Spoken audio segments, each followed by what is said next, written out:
মোরলের রাক্ষসী বউ। এই তো, এই অসময় তুই আমাদের ডেকেছিস কেন? তোর কি মরণের ভয় নেই? যখন তখন তুই ওদের ডাকিস। ঘর থেকে তোর খাট আলাদা করে দিব কিন্তু। না, তোমরা রাগ করো না, আমি তোমাদেরকে খুশি করব। আমাদের নাকি খুশি করবে? বেশ, তবে বল, কেন ডেকেছিস আমাদের? আমি পৃথিবীর সবচেয়ে শক্তিশালী তান্ত্রিক হতে চাই। দয়া করে তোমরা আমাকে সাহায্য করো।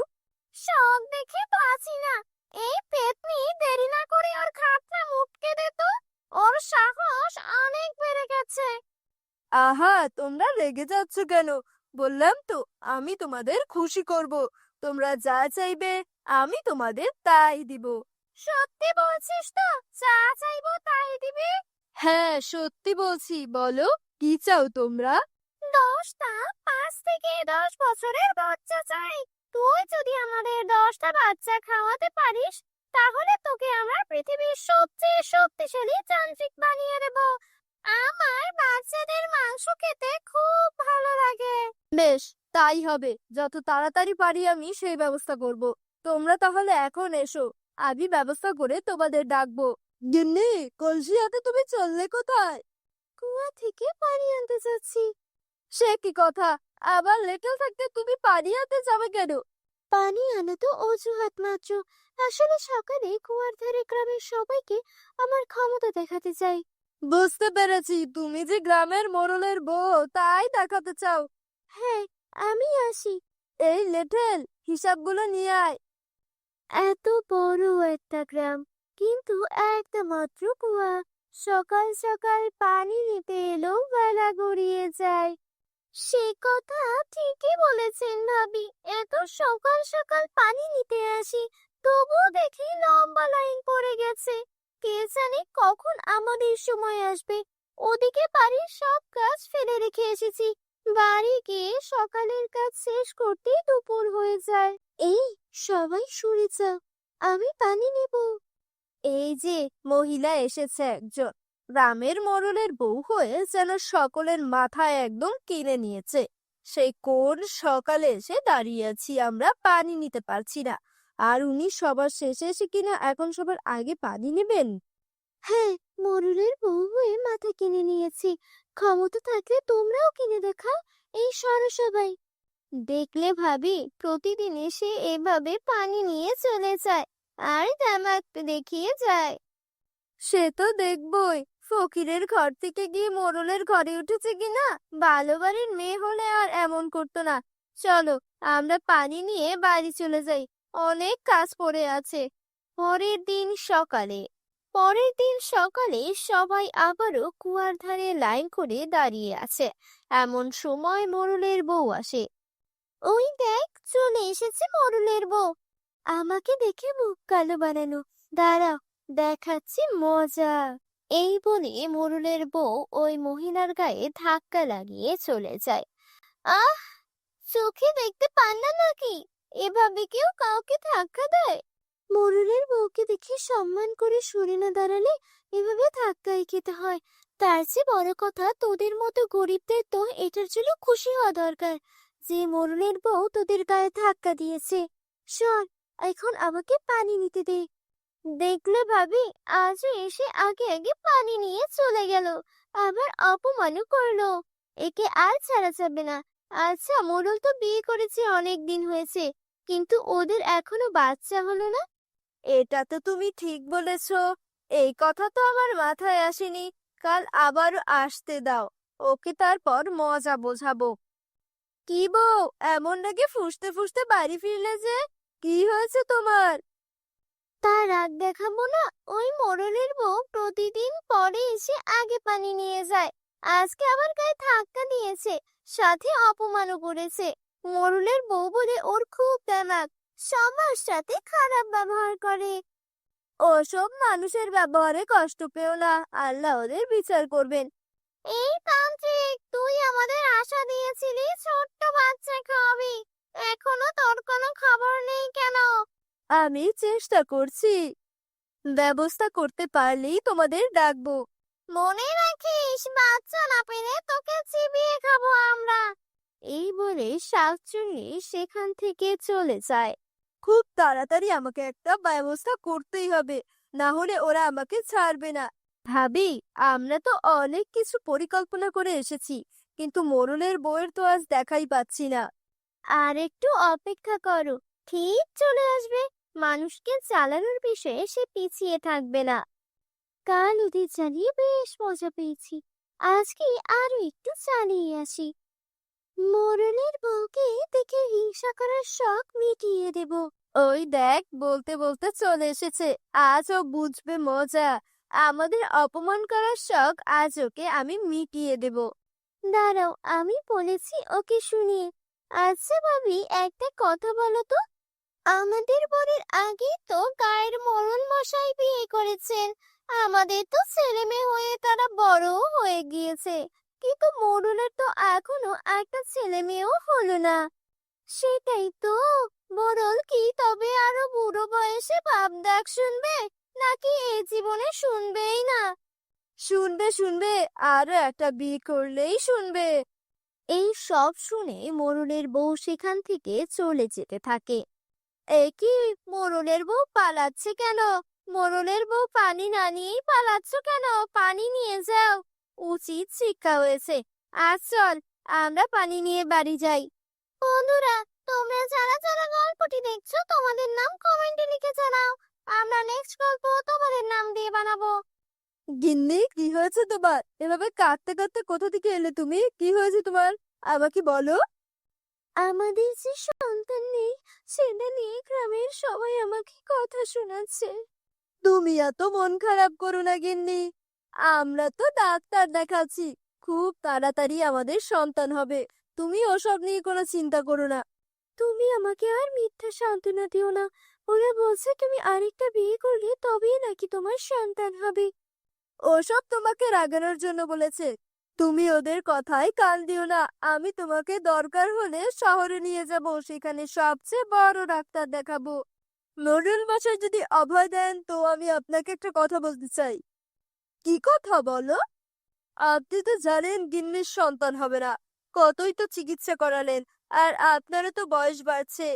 আর তার চেয়ে ভালো সময় থাকতে আপনি আরেকটা বিয়ে করে নিন। তুই আমার অনেক কাছের মানুষ, তাই এ কথা শুনেও আমি তোকে কিছু বললাম না। কিন্তু আর কোনোদিনও যদি এমন কথা উচ্চারণ করিস, তবে আমি তোকে দেখে নেব। আমার গিন্নিকে আমি অনেক ভালোবাসি। মাফ করবেন মোড়ল মশাই। শাকচুন্নির চটা। অনেকদিন আগের কথা। এক গ্রামে অনেক পুরনো একটি আম গাছ ছিল। সেই গাছের নিচ দিয়ে রাতের বেলা তো দূরে থাক, ভর দুপুর বেলাতেও কেউ যেতে চাইতো না, কারণ সেই গাছে একটা দুষ্ট রাক্ষস বাস করত। সে গ্রামের মানুষকে অনেক ভয় দেখাতো। ওই গ্রামে খালেদা নামের একটা মেয়ে বাস করত। সে এসব কিছু বিশ্বাস করতো না। একদিন দুপুরে গোসল সেরে সে জেদ ধরে সে গাছের নিচে যাবে এবং তার সুন্দর চুলগুলো শুকাবে। লোকজন শুধু শুধু এখানে আসতে ভয় পায়। কই, আমি তো এখানে এসে চুল শুকাচ্ছি, কোনো শাকচুন্নিকে তো দেখতে পেলাম না। কিন্তু খালেদা যেখানে বসে চুল শুকাচ্ছিল, তার পাশেই শাকচুন্নিটা অদৃশ্য হয়ে ঘুমাচ্ছিল।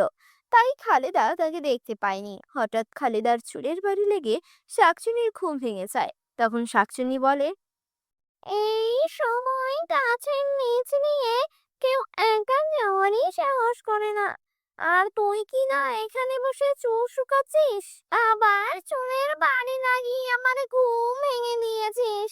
দাঁড়া, দেখ তোর চুলের আমি কি অবস্থা করি। শাকচুন্নি এসব কথা বলছিল ঠিকই, কিন্তু মহিলাটা কিছুই শুনতে পাচ্ছিল না। সে মনের আনন্দে চুল শুকাচ্ছিল। তারপর খালেদা তার গ্রামের দিকে আসতে থাকে, আর শাকচুন্নিটাও ওর পেছন পেছন আসতে থাকে। গ্রামে এসে খালেদা সবাইকে গর্ব করে বলতে থাকে, আমার সাহস দেখেছো? তোমরা যে কাজটি করতে পারোনি তা আমি একাই করেছি। আমি তো কোনো শাকচুন্নিকে দেখতে পারিনি। আচ্ছা, ঠিক আছে, এবার তাহলে তুই মজা দেখ। এই বলে শাকচুন্নির স্বরূপে দেখা দেয় এবং প্রচন্ড বাতাসের সাথে খালিদার চুলগুলোকে জট লাগিয়ে দেয়, আর সেখান থেকে চলে যায়। অনেক বাতাসের কারণে খালিদা তার চুলের জট পাকানো বুঝতে পারে না। গ্রামের সবাই এমন বাতাস দেখে সেখান থেকে চলে যায়। খালেদাও তার বাড়িতে আসে। আর আয়নার সামনে দাঁড়িয়ে দেখে সে তার চুলের অবস্থা। হায় হায়, হে, আমার এত সুন্দর চুলগুলো কার নজর লেগে এমন হলো? আমি এখন কি করব? তোর এই চুলের বাড়ি লাগিয়ে তুই আমার ঘুম ভেঙেছিস, আমার গ্রামের সবাইকে বাহাদুরি দেখিয়েছিস। এখন থেকে আমি তোর সাথে ছায়ার মতো থাকবো। এই বলে শাকচুন্নি হাসতে থাকে এবং খালেদার শরীরে প্রবেশ করে। আর খালেদা কান্না বলে হাসতে থাকে। এদিকে খালেদার কৌশিক নামে এক ছেলে ছিল। সে তার বউ নিয়ে বেড়াতে গিয়েছিল। ওই রাতেই তারা বাড়িতে আসে। এসে তারা দেখতে পায় খালেদা মাথায় ঘোমটা দিয়ে আছে। তারা ঘোমটা না দিয়ে চলে যায়। তারপর তারা সবাই মিলে খেতে বসে। কৌশিক দেখে পেল তার মা তাকে কিছু না জিজ্ঞেস করে সব খাবার খেয়ে নিল। ও অবাক হয়ে তাকিয়ে রইল। ইস, অনেকদিন এমন মজার সুস্বাদু খাবার খাই না। আজ আমি সব খাবার খেয়ে ফেলবো।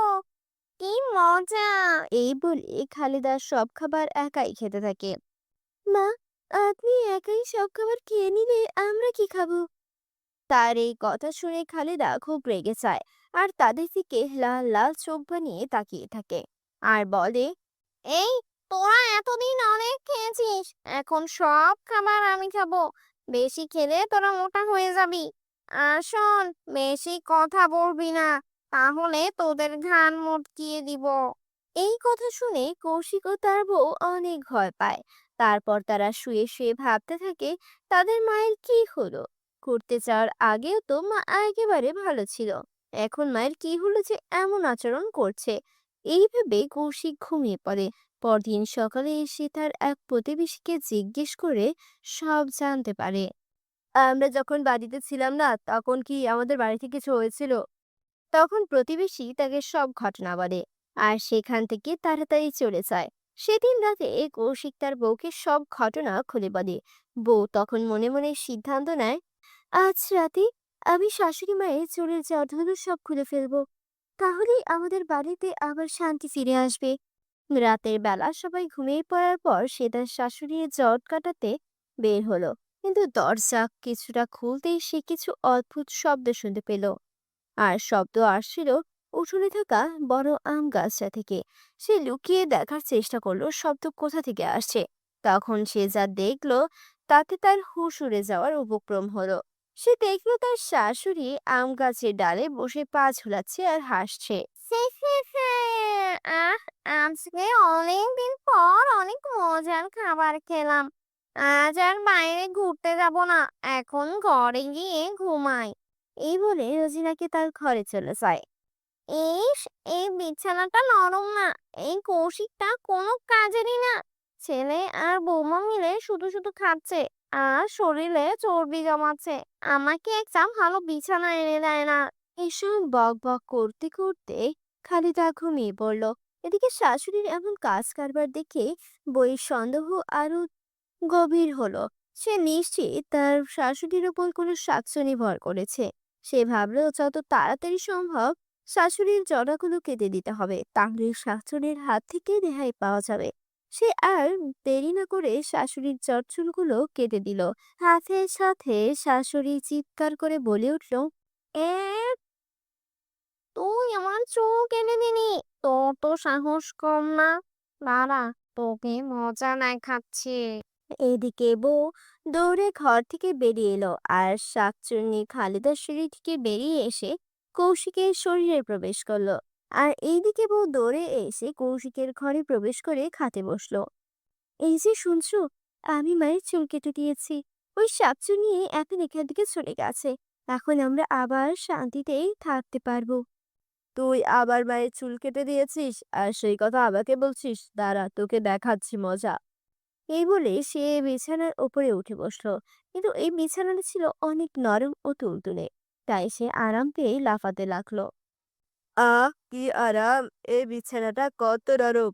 আজ থেকে আমি ওর বিছানাতেই থাকবো। কিন্তু তোকে তো এ ঘরে থাকতে দেওয়া যাবে না।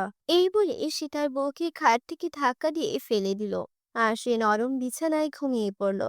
আর বউ পড়ে গিয়ে চিৎকার করতে লাগলো, মরে গেলাম রে!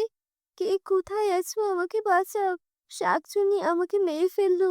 এমন চিৎকার শুনে খালিদা দৌড়ে এলো। কি হয়েছে বৌমা, তুমি চিৎকার করছো কেন? মা, আপনি ঠিক হয়ে গেছেন? আমি আপনার চুলের জটগুলো কেটে দিয়েছিলাম, তাই শাকচুনি আপনার কাছ থেকে এখন আপনার ছেলের উপর ভর করেছে। সে আমাকে ঘর থেকে ফেলে দিয়েছে আর বলেছে সে নাকি এই ঘরেই থাকবে। ঠিক আছে, আজ রাতে তুমি আমার সাথে থাকো, কাল সকালে একটা ব্যবস্থা করতে হবে। সকালে তারা একটা তান্ত্রিকের কাছে যায় আর সব খুলে বলে। অনেকদিন ধরে এই শাকচুরিটার কথা শুনছিলাম, তার ভয়ে কেউ এই এলাকায় দিয়ে যায় না। এখন তো দেখছি তোমাদের ঘরে এসে পড়েছে, ওর একটা ব্যবস্থা করতে হবে। চলো তোমাদের বাড়িতে যাই। তারপর তারা কুশকের ঘরে চলে আসে। এই শাকচুরি, তুই এখানে কেন এসেছিস? আমি যেই আম গাছটায় থাকতাম, এই বুড়ি সেটার নিচে গিয়ে চুল শুকাচ্ছিল। তার চুল শুকানোর জন্য আর কোনো জায়গা ছিল না। চুল নিয়ে ওর অনেক অহংকার ছিল। ওর চুলের বাড়ি লেগে আমার ঘুম ভেঙে গেছে। তাই আমি ওর সাথে এই বাড়িতে এসেছি। আমি এখানেই থাকবো, কোনোভাবেই আর যাবো না। ও, তুই তাহলে যাবি না? দাঁড়া, দেখছি তুই আর কতক্ষণ এই বাড়িতে থাকতে পারিস। এই কথা বলেই রঞ্জিত কিছু মঞ্চ পড়লো এবং তাকে ঝাড়ু দিয়ে মারা শুরু করলো। আর আর মানিস না, আর মানিস না, আমি এখান থেকে চলে যাব। তান্ত্রিক ঝাড়ু পেটা বন্ধ করলো আর সাতশনি কৌশিকের দেহ থেকে বেরিয়ে হয়ে চলে গেল। এরপর থেকে ওই গ্রামের পাশ দিয়ে আর কেউ যেতে ভয় করতো না। তো বন্ধুরা, আজকের এই গল্পটি তোমাদের কাছে কেমন লেগেছে? গল্পটি ভালো লাগলে চ্যানেলটিকে সাবস্ক্রাইব করে দাও। মোরলের রাক্ষসী বউ। এই তো, এই অসময় তুই আমাদের ডেকেছিস কেন? তোর কি মরণের ভয় নেই? যখন তখন তুই ওদের ডাকিস, ঘর থেকে তোর খাট আলাদা করে দিব কিন্তু। না, তোমরা রাগ করো না, আমি তোমাদেরকে খুশি করব। আমাদের নাকি খুশি করবে? বেশ, তবে বল, কেন ডেকেছিস আমাদের? আমি পৃথিবীর সবচেয়ে শক্তিশালী তান্ত্রিক হতে চাই। দয়া করে তোমরা আমাকে সাহায্য করো। সব দেখে বাঁচি না। এই পেতনি দেরি না করে ওর খাটটা মুটকে দে তো। ওর সাহস অনেক বেড়ে গেছে। আহা, তোমরা রেগে যাচ্ছ কেন? বললাম তো, আমি তোমাদের খুশি করব। তোমরা যা চাইবে আমি তোমাদের তাই দিব। সত্যি বলছিস তো? যা চাইবো তাই দিবি? হ্যাঁ, সত্যি বলছি। বলো, কি চাও তোমরা? 10টা 5 থেকে 10 বছরের বাচ্চা চাই। তুই যদি আমাদের 10টা বাচ্চা খাওয়াতে পারিস, তাহলে তোকে আমরা পৃথিবীর সবচেয়ে শক্তিশালী যান্ত্রিক বানিয়ে দেব। আমার বাচ্চাদের মাংস খেতে খুব ভালো লাগে। বেশ, তাই হবে। যত তাড়াতাড়ি পারি আমি সেই ব্যবস্থা করব। তোমরা তাহলে এখন এসো, আমি ব্যবস্থা করে তোমাদের ডাকবো। গিন্নি, কলসি হাতে তুমি চললে কোথায়? কুয়া থেকে পানি আনতে যাচ্ছি। সে কি কথা? আবার লেটেল থাকতে তুমি পানি আনতে যাবে কেন? পানি আনা তো অজুহাত মাত্র। আসলে সকালে কুয়ার ধারে গ্রামের সবাইকে আমার ক্ষমতা দেখাতে চাই। বুঝতে পেরেছি, তুমি যে গ্রামের মোড়লের বউ তাই দেখাতে চাও। হ্যাঁ, আমি আসি। এই লেটেল, হিসাবগুলো নিয়ে আয়। এত বড় একটা গ্রাম, কিন্তু একটা মাত্র কুয়া। সকাল সকাল পানি নিতে এলেও বেলা গড়িয়ে যায়। সে কথা ঠিকই বলেছেন ভাবি। এত সকাল সকাল পানি নিতে আসি, তবুও দেখি লম্বা লাইন পড়ে গেছে। কে জানে কখন আমাদের সময় আসবে। ওদিকে বাড়ির সব কাজ ফেলে রেখে এসেছি। বাড়ি গিয়ে সকালের কাজ শেষ করতে দুপুর হয়ে যায়। এই, সবাই সরে যাও, আমি পানি নেব। এই যে মহিলা এসেছে একজন, গ্রামের মোড়লের বউ হয়ে যেন সকলের মাথায় একদম কিনে নিয়েছে। সেই কোন সকালে এসে দাঁড়িয়ে আছি, আমরা পানি নিতে পারছি না, আর উনি সবার শেষে এসে কিনা এখন সবার আগে পানি নেবেন। হ্যাঁ, মোড়লের বউ হয়ে মাথা কিনে নিয়েছি। ক্ষমতা থাকলে তোমরাও কিনে দেখাও। এই সরো সবাই। দেখলে ভাবি, প্রতিদিন এসে এভাবে পানি নিয়ে চলে যায় আর জামাতে দেখিয়ে যায়। সে তো দেখবই, ফকিরের ঘর থেকে গিয়ে মোড়লের ঘরে উঠেছে কিনা। ভালো বাড়ির মেয়ে হলে আর এমন করতো না। চলো, আমরা পানি নিয়ে বাড়ি চলে যাই, অনেক কাজ পড়ে আছে। পরের দিন সকালে পরের দিন সকালে সবাই আবারও কুয়ার ধারে লাইন করে দাঁড়িয়ে আছে। এমন সময় মোড়লের বউ আসে। ওই দেখ, চলে এসেছে মোড়লের বউ। আমাকে দেখে মুখ কালো বানানো, দাঁড়াও দেখাচ্ছি মজা। এই বলে মোড়লের বউ ওই মহিলার গায়ে ধাক্কা লাগিয়ে চলে যায়। আহ, চোখে দেখতে পান না নাকি? এভাবে কেউ কাউকে ধাক্কা দেয়? মোড়লের বউকে দেখে সম্মান করে সরে না দাঁড়ালে এভাবে ধাক্কাই খেতে হয়। তার চেয়ে বড় কথা, তোদের মতো গরিবদের তো এটার জন্য খুশি হওয়া দরকার যে মোড়লের বউ তোদের গায়ে ধাক্কা দিয়েছে। শোন, এখন আমাকে পানি নিতে দে। দেখলে ভাবি, আজও এসে আগে আগে পানি নিয়ে চলে গেল, আবার অপমানও করলো। একে আর ছাড়া যাবে না। আচ্ছা, মোড়ল তো বিয়ে করেছে, অনেক দিন হয়েছে, কিন্তু ওদের এখনো বাচ্চা হলো না। এটা তো তুমি ঠিক বলেছো। এই কথা তো আমার মাথায় আসেনি। কাল আবারও আসতে দাও, ওকে তারপর মজা বোঝাবো। কি বউ, এমন নাকি ফুঁসতে ফুঁসতে বাড়ি ফিরলে যে? কি হয়েছে তোমার? তার রাগ দেখাবো না? ওই মোড়লের বউ প্রতিদিন পরে এসে আগে পানি নিয়ে যায়, আজকে আবার গায়ে ধাক্কা দিয়েছে, সাথে অপমানও করেছে। মোড়লের বউ বলে ওর খুব দেমাক, সবার সাথে খারাপ ব্যবহার করে। ওসব মানুষের ব্যবহারে কষ্ট পেও না, আল্লাহ ওদের বিচার করবেন। এই তান্ত্রিক, তুই আমাদের আশা দিয়েছিলি ছোট্ট বাচ্চা খাওয়াবি, এখনো তোর কোনো খবর নেই কেন? আমি চেষ্টা করছি, ব্যবস্থা করতে পারলেই তোমাদের ডাকবো। মনে রাখিস, বাচ্চা না পেলে তোকে চিবিয়ে খাবো আমরা। এই বলে শাকচুন্নি সেখান থেকে চলে যায়। খুব তাড়াতাড়ি আমাকে একটা ব্যবস্থা করতেই হবে, না হলে ওরা আমাকে ছাড়বে না। ভাবি, আমরা তো অনেক কিছু পরিকল্পনা করে এসেছি, কিন্তু মোড়লের বউয়ের তো আজ দেখাই পাচ্ছি না। আর একটু অপেক্ষা করো, ঠিক চলে আসবে। মানুষকে চালানোর বিষয়ে সে পিছিয়ে থাকবে না। কাল ওদের চালিয়ে বেশ মজা পেয়েছি, আজকে আরো একটু চালিয়ে আসি। মোড়লের বউকে দেখে হিংসা করার শখ মিটিয়ে দেব। ওই দেখ, বলতে বলতে চলে এসেছে। আজ ও বুঝবে মজা। আমাদের অপমান করার শখ আজ ওকে আমি মিটিয়ে দেব। দাঁড়াও, আমি বলেছি ওকে শুনিয়ে। আচ্ছা ভাবি, একটা কথা বলো তো, আমাদের বরের আগে তো গায়ের মোড়ল মশাই বিয়ে করেছেন, আমাদের তো ছেলে মেয়ে হয়ে তারা বড়ও হয়ে গিয়েছে, কিন্তু মোড়লের তো এখনো একটা ছেলে মেয়েও হলো না। সেটাই তো, মোড়ল কি তবে আরো বুড়ো বয়সে বাপ ডাক শুনবে, নাকি এই জীবনে শুনবেই না? শুনবে শুনবে, আরো একটা বিয়ে করলেই শুনবে। এই সব শুনে মোড়লের বউ সেখান থেকে চলে যেতে থাকে। এ কি, মোড়লের বউ পালাচ্ছে কেন? মোড়লের বউ পানি না নিয়েই পালাচ্ছ কেন? পানি নিয়ে যাও, উচিত শিক্ষা হয়েছে। আর চল, আমরা পানি নিয়ে বাড়ি যাই। বন্ধুরা, তোমরা যারা যারা গল্পটি দেখছো তোমাদের নাম কমেন্টে লিখে জানাও, আমরা নেক্সট গল্প তোমাদের নাম দিয়ে বানাবো। গিন্নি, কি হয়েছে তোমার? এভাবে কাঁদতে কাঁদতে কোথা থেকে এলে তুমি? কি হয়েছে তোমার, আমাকে বলো। আমাদের যে সন্তান নেই, সেটা নিয়ে গ্রামের সবাই আমাকে কথা শোনাচ্ছে। তুমি এত মন খারাপ করো না গিন্নি, আমরা তো ডাক্তার দেখাচ্ছি, খুব তাড়াতাড়ি আমাদের সন্তান হবে। তুমি ওসব নিয়ে কোনো চিন্তা করো না। তুমি আমাকে আর মিথ্যা সান্ত্বনা দিও না। ওরা বলছে তুমি আরেকটা বিয়ে করলে তবেই নাকি তোমার সন্তান হবে। ওসব তোমাকে রাগানোর জন্য বলেছে। তুমি ওদের কথায় কান দিও না। আমি তোমাকে দরকার হলে শহরে নিয়ে যাব, সেখানে সবচেয়ে বড় ডাক্তার দেখাবো। মোড়ল মশাই যদি অভয় দেন, তো আমি আপনাকে একটা কথা বলতে চাই। কি কথা বলো? আপনি তো জানেন গিন্নির সন্তান হবে না, কতই তো চিকিৎসা করালেন, আর আপনারও তো বয়স বাড়ছে। আর তার চেয়ে ভালো সময় থাকতে আপনি আরেকটা বিয়ে করে নিন। তুই আমার অনেক কাছের মানুষ, তাই এ কথা শুনেও আমি তোকে কিছু বললাম না।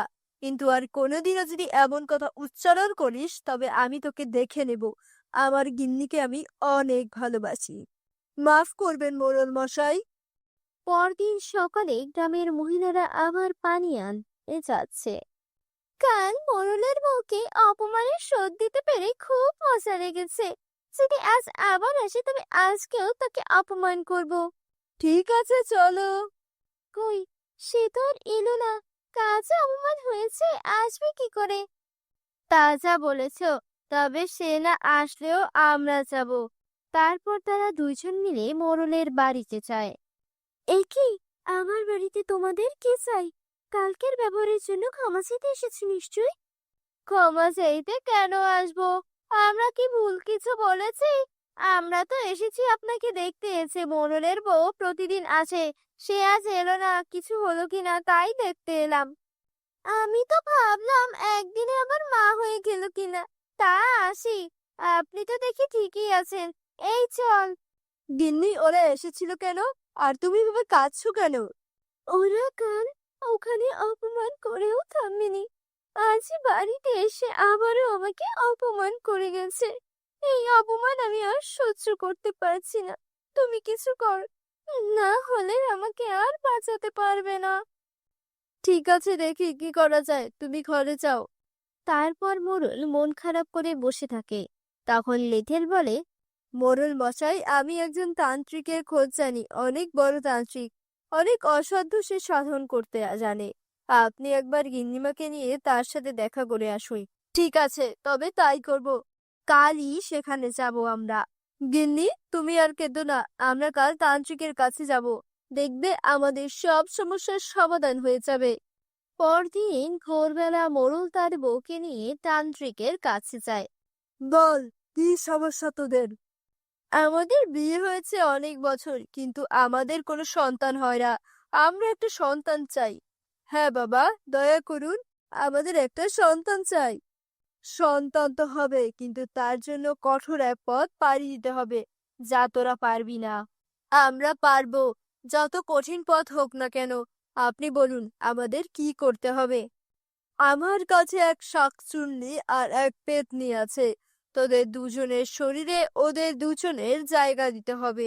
ওরা 1 বছর তোদের শরীরে থাকবে, আর ওদের পছন্দের খাবার খাবে। বেশ, তবে তাই হবে। আপনি তাই করুন, আমাদের কোনো আপত্তি নেই। বেশ, আমি তাহলে ওদের ডাকছি, তবে মনে রাখিস, ওরা যা খেতে চাইবে তাই খাবে।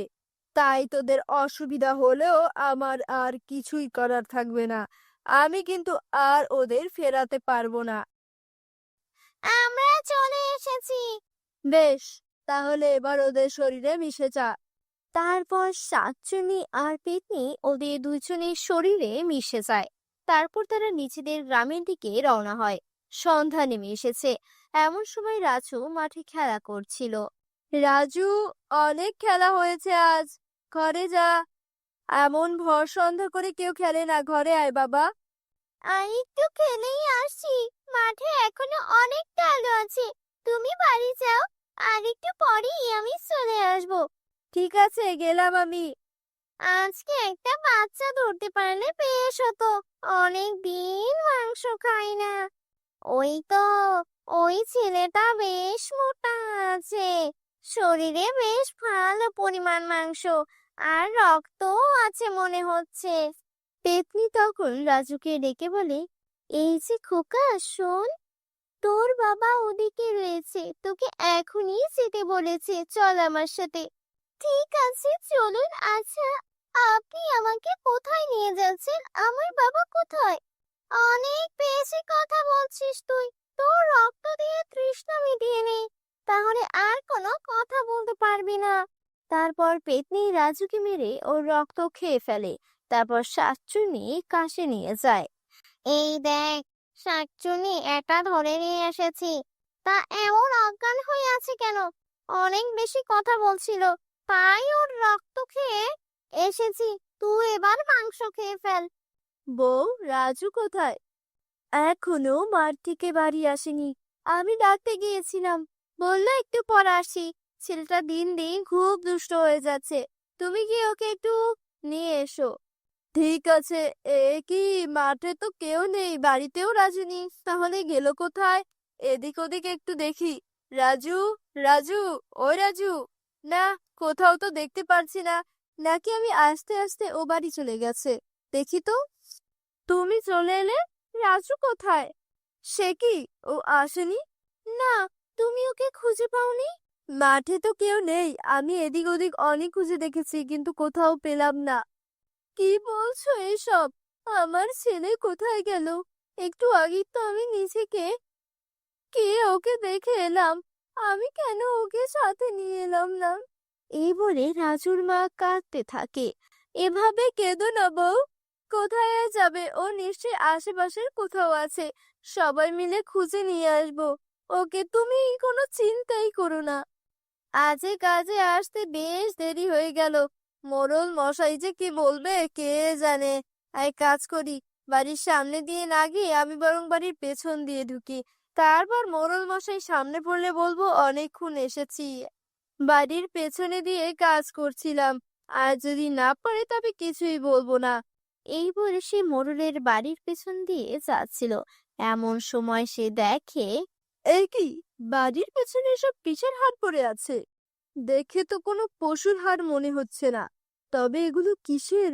আর মোড়ল মশাই যদি কোনো পশু জবাই করতেন তবে তো আমাকে নিয়েই করতেন। তাহলে এগুলো এখানে এলো কি করে? মনে হয় কেউ ফেলে গেছে। আমি এগুলো নিয়ে ফেলে দেই, তাহলে আর কারো কথা শুনতে হবে না। কাল রাতে খুব তৃপ্তি করে ওই কচি ছেলেটার শরীরের মাংস খেয়েছি। আজ আরেকটা খেলে কিন্তু মন্দ হয় না। ঠিক বলেছিস। আর ওই কচি ছেলের রক্ত খেয়ে আমার আরো রক্ত খেতে ইচ্ছে করছে। এখন এসব কথা আর বলতে হবে না। দেয়ালেরও কার্ড আছে। সে কখন এসেছি, মোড়ল মশাইয়ের কোনো খবরই তো নেই। অন্যদিন হলে তো এত বেলায় কাজ করিয়ে অস্থির করে ফেলতো। আজ তার কোনো পাত্তাই পাওয়া যাচ্ছে না। কিরে, একা একা কি বিড়বিড় করছিস? ও কিছু না। চলুন মোড়ল মশাই, আজ তো তালুকদারের কাছে যাওয়ার কথা। তুই যা, আমার শরীর তেমন ভালো লাগছে না। আজ মোড়লের হঠাৎ কি হলো কিছুই বুঝতে পারছি না। ওনার অনেক বেশি শরীর খারাপ থাকলেও এমন করেন না। আর আজকে তো দেখতে তেমন অসুস্থও মনে হলো না, বরং আরো বেশি সুস্থ লাগছিল। তাও কেন এমন করলেন কিছুতেই বুঝতে পারছি না। সে যাই হোক, আমি আমার কাজ করি। মন খারাপ থাকার কারণে এমন হতে পারে। আমার কেন যেন মনে হচ্ছে মোড়লের বাড়ির পেছনেই হাড়ের সাথে এই বাচ্চাগুলো হারিয়ে যাওয়ার একটা সম্পর্ক আছে। দুদিন দুটো বাচ্চা হারিয়ে গেল, আর সে দুদিনেই মোড়লের বাড়ির পিছনে আমি হাড় পেলাম। হাড়গুলো দেখেও আমার বেশ সন্দেহ হয়েছিল। এটা আর এড়িয়ে গেলে হবে না। আমি গিয়ে সবার সাথে একটু কথা বলি। কিছু হলে পরে নিজেকে ক্ষমা করতে পারবো না। চাকরির ভয়ে গ্রামের মানুষের এত বড় ক্ষতি আমি হতে দিতে পারি কি করে? এই গ্রামে এসব কি হচ্ছে? আমি কি করে আমার ছেলেকে ভুলে থাকবো? আমাদের আর এভাবে বসে থাকলে চলবে না। কিছু একটা করতেই হবে। তিনটা বাচ্চা নিখোঁজ। তারা কোথায় আছে, কেমন আছে, বেঁচে আছে কিনা কিছুই জানি না আমরা। এমন সময় লেঠেল দৌড়ে আসে। কিরে, তুই এভাবে হাঁপাতে হাঁপাতে আসছিস কেন? স্থির হ।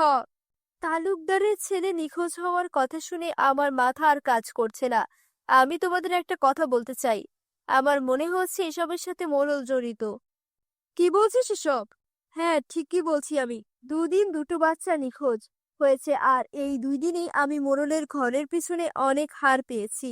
সেই সাথে আমি মোড়লের অনেক পরিবর্তন খেয়াল করেছি। বলিস কি? এখনই চলো, সবাই দেখি কি অবস্থা। সবাই তখন মোড়লের বাড়ির পেছনে যায়। আরে সত্যি তো, আজও এখানে হাড় পড়ে আছে। তার মানে এদের সন্তান নাই বলে গ্রামের সবার সন্তান খাওয়া শুরু করেছে। চলো, আজ ওদের ছাড়বো না। তখন সবাই মিলে মোড়ল আর তার বউকে ধরে।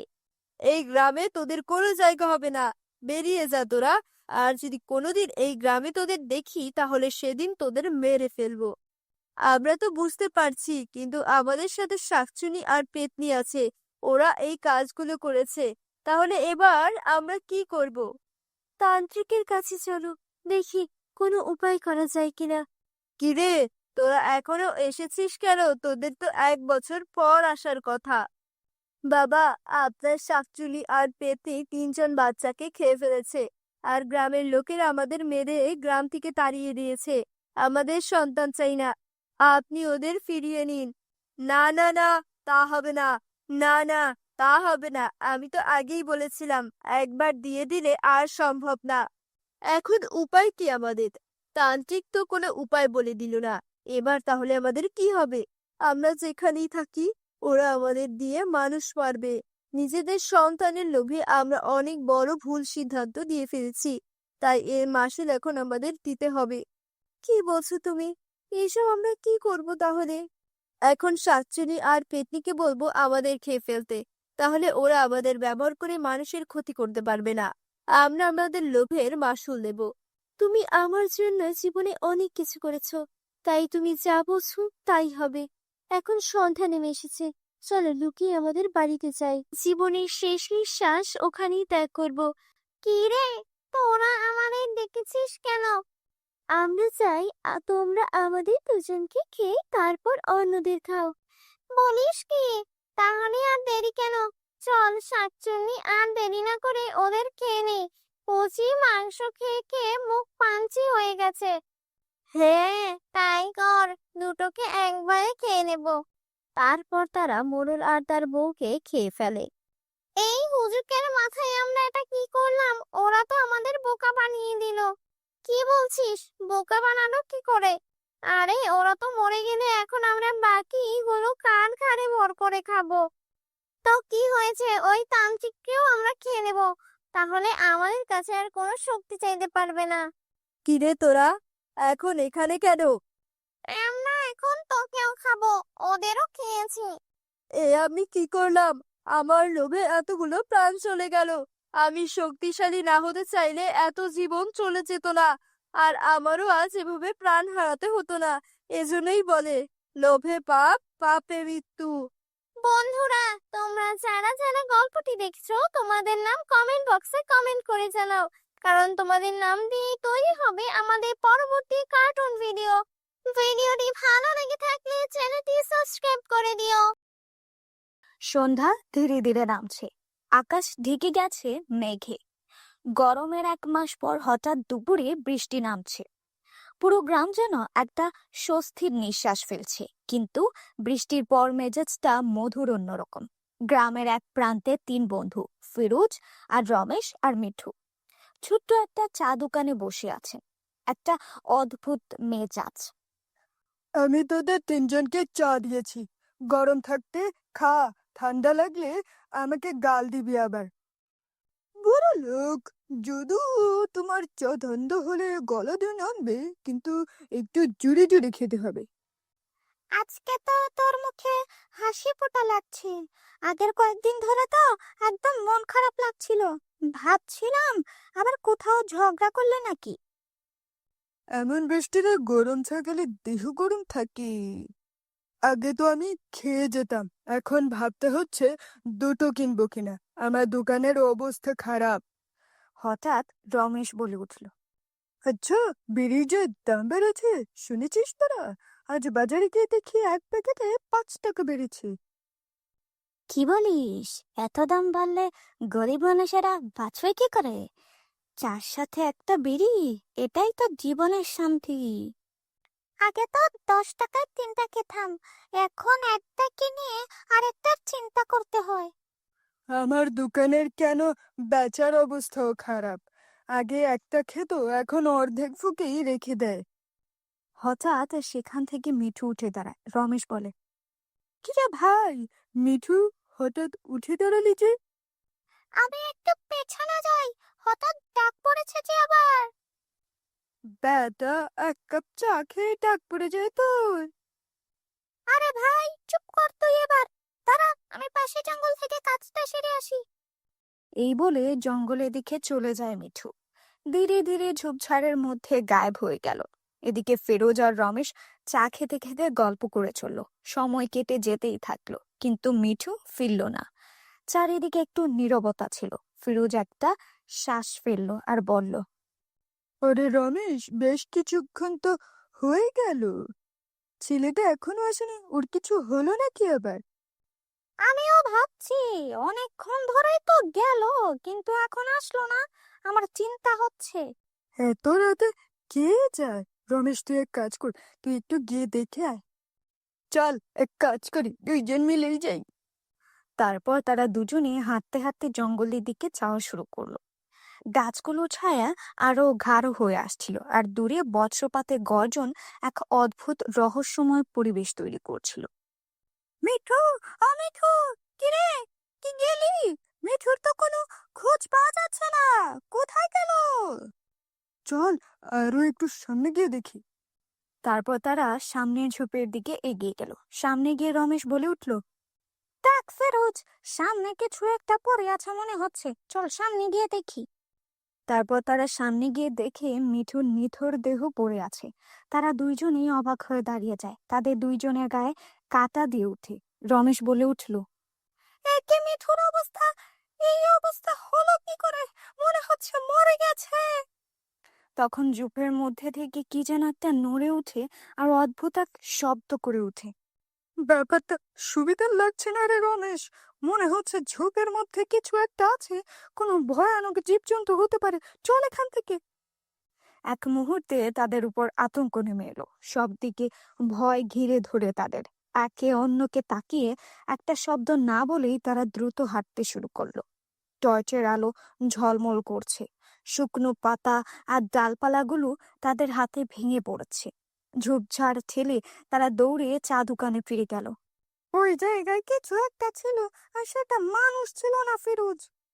কি হয়েছে তোর? এমন চোরের মতো কাঁপছো কেন? মিঠু, মিঠু মারা গেছে জঙ্গলে। এ কথা শুনে নিতাই চমকে উঠল আর বলে, কি বলছো? যতদূর আমি জানি এই জঙ্গলে কোনো বিপজ্জনক প্রাণী নেই। দাঁড়া দাঁড়া, একটু আন্দাজ করে নি। কি আন্দাজ করলে এবার বলো তো, দেরি না করে। পিশাচ! আমার মনে হচ্ছে সে আবার জঙ্গলে ফিরে এসেছে। পিশাচ? কই, এতদিন ধরে তো এই গ্রামে আছি, কোনোদিন তো শুনলাম না কোনো পিশাচের কথা। শোন, আজকে থেকে অনেক বছর আগে গ্রামে একটা পিশাচের উপদ্রব ছিল। তখন গ্রামের হেজারা তাকে জঙ্গলে বন্দি করেছিল। হয়তো কোনোভাবে সে আবার মুক্তি পেয়ে গেছে। মানে, ভূতটা আমার জাগ্রত হয়েছে। আমি নিশ্চিত বলতে পারছি না, তবে তোদের ওই মৃতদেহটা এভাবে ফেলে আসা ঠিক হয়নি। কে জানে এতক্ষণে ওই দেহটার কোনো অস্তিত্ব আছে কিনা। তাহলে আমাদের এখন কি করা উচিত? চল, আমি আছি সাথে। আমাদের এখনই যেতে হবে জঙ্গলে। রমেশ, আমার দোকান থেকে কেরোসিন নিয়ে আসিস সাথে করে। তারপর তারা তিনজন মানুষ মশাল হাতে নিয়ে ধীরে ধীরে অন্ধকার বনের দিকে হাঁটছে। আগুনের আলোয় তাদের ঘামান্ত মুখ স্পষ্ট দেখা যাচ্ছিল। তাদের চোখ পূর্ণ ছিল উত্তেজনায় ভরা। হাঁটার গতি ধীরে হলেও বুকের সংখ্যা একটি ছায়া দৌড়াচ্ছিল। চারিদিকে নীরবতা আর শব্দের মধ্যে তাদের মুখে একটা আটকে থাকা ভয় স্পষ্ট দেখা যাচ্ছিল, যা তারা লুকানোর চেষ্টা করছিল, কিন্তু টর্চের আলো সেটাকে অন্ধকারে ঢেকে রেখেছিল। হেঁটে হেঁটে একসময় তারা জঙ্গলের মধ্যে থাকা মিঠুর লাশের কাছে পৌঁছলো। ওই তো, ওই তো, ওই তো মিঠুর লাশ! হঠাৎ ঝোপঝাড় থেকে জোরালো গর্জনে কিছু বেরিয়ে এলো। লাল চোখ, বিকৃত মূর্তি, একটা পিশাচ। পেছনে সর, এখনই কিছু একটা করতে হবে।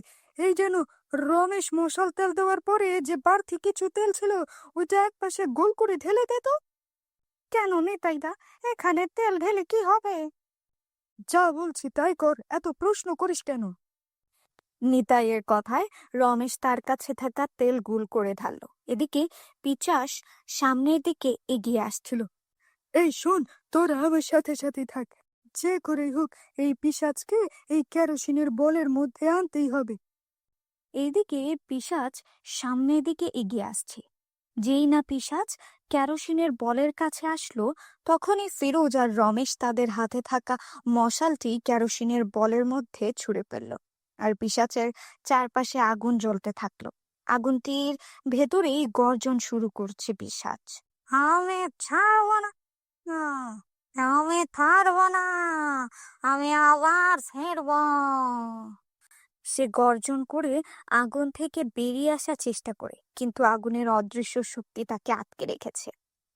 পুরো জঙ্গলে আগুনের জ্বলন্ত গন্ধ ছড়িয়ে পড়েছিল। মনে হচ্ছিল দূরে কোথাও হঠাৎ একটা গুঞ্জন উঠল, যেন 100 বছরের পুরনো গাছ ঢলে পড়ল।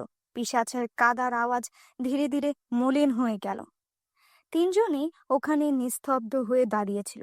মনে হলো কিছুক্ষণের জন্য রাতের নীরবতা ফিরে এলো, আর পেছনে পড়ে থাকলো শুধু জ্বলে যাওয়া মশাল আর কেরোসিনের পড়া গন্ধ, আর একটা অদ্ভুত কাঁচা তেলার ধোঁয়ার গন্ধ বাতাসে ভেসে বেড়াচ্ছিল। তারা তিনজন জঙ্গল থেকে বেরিয়ে আসে, আর জঙ্গলের গভীরে পড়ে থাকে এক অভিশপ্ত অতীত। এটা আবারও ফিরে আসতে পারে যদি কেউ ভুল করে তার ঘুম ভাঙায়। বন্ধুরা, আজকের গল্পটা তোমাদের কেমন লেগেছে কমেন্ট করে জানিও, আর অবশ্যই লাইক দিও, শেয়ার করো, সাবস্ক্রাইব করো, আর আমাদের সাথে থাকো। পরের গল্পে দেখা হবে।